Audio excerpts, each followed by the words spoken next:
Namaskaram Sadhguru. You said that if we have imbibed the very essence of inner engineering program, our very presence can be transformational. Can you please explain further on this? I think a few days ago in the same one of these darshans I spoke about it, maybe didn't dwell on it. I said, Shambhavi Mahamudra is not a practice. It is like, we have a Dhyanalinga temple, somebody goes and sweeps the temple because there's no other ritual to maintain the Dhyanalinga. Somebody sweeps, somebody cleans, somebody maintains the atmosphere. That's all. Are they doing something for the Dhyanalinga? No. They're just doing something for the floor, the atmosphere, stuff like that. So once you have Shambhavi Mahamudra, this is how it is. It is a certain consecration. I've always been saying this, the easiest consecration that you can do is a living human being. It's not for nothing that human being is the peak of evolution on this planet, it's the best material you can find. But the only problem with the human being is, the day when they come for the initiation day, they're blown away and they're, tears of ecstasy flowing. Within a few hours or a few days, depending on who they are, they'll make a U-turn. Not everybody, but a whole lot of them. Usually, the most derogatory term that they use against me is, oh, this was wonderful, but we have to get back to normal life. This is horribly insulting. They're saying to be peaceful, to be joyful, to be blissful is abnormal, to be miserable, to be worried, to be anxious, to be a lump of nothing is normal. Very derogatory towards me. So because of these silly ideas of their normality, they will make U-turns. They've invested in misery. See, it took me a long time to realize this. When it first happened to me, that I sat like this and I burst into ecstasy, I thought, this is it, I will make the whole world ecstatic. almost 39 years ago now, I made a plan in 2.5 years' time I will make the whole world ecstatic. Because who will not want it? There is no fool like a young fool. I was 25 and I had hit a gold mine and I knew I can do this because you don't have to do nothing. If you simply sit here without messing with your mind, you will become ecstatic. So I thought, who will not want it? Such a simple thing and so fantastic. Who will not want it? Well, 39 years slowly realizing that people have such investments in their misery.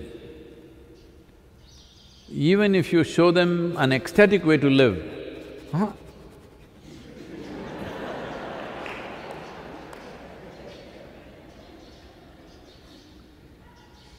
if they get up and walk, they want to take this cushion or even the chair with him and walk.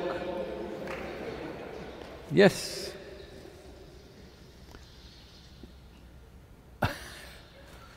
When I initially taught the inner engineering programs, they're just wild. I'm not dressed like this, I'm in a faded denim and a t-shirt, talking wild. My language was not cultured, I could say anything. Walking up and down and, announce a 4-day class and sometimes it goes to 6 days, sometimes it goes into 12 days, any which way. But they didn't understand a word that I was talking about. Even now, they don't. But their lives are transformed. because that's the only way it works. Nobody is getting transformed because of the words. Words are because they're so stupid, if you just make them sit here, they will go crazy. You have to tell them something. See, even this is darshan. That means I must just sit, you must just look. But if I just sit here, you will go crazy. What is he doing? He's just sitting, what are we looking? So I have to talk. Otherwise, no need for talking. See, if I go into the villages, if I just walk in, everybody bursts into tears because they don't have much value for all these too many words. So, we have consecrated you with Shambhavi. If you live it, you don't have to advertise, do in engineering every day to your wife, to your husband, to your children, please da, enakkaga pannada, yoga pannada. Pomma, enna neenga poi vande enna aiduchu? Because they're not seeing anything. You're saying wonderful things, but they have to see wonderful things, isn't it? When they see you, they must feel, wow, I want to be like this. If that happens, transformation happens. So, because it's a consecration, in a way, what we are trying to do is create walking temples, you know. If you build a stone temple, it's only in one place, you can't take it anywhere. Well, Dhyana Linga, if you're willing, because it's a non-physical form, it's available everywhere, but that needs a certain level of receptivity.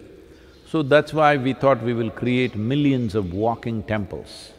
So when you walk, those of you who are initiated, when you walk anywhere, when you are in your home right now, you must understand you are a temple in your house, you are a temple on the street.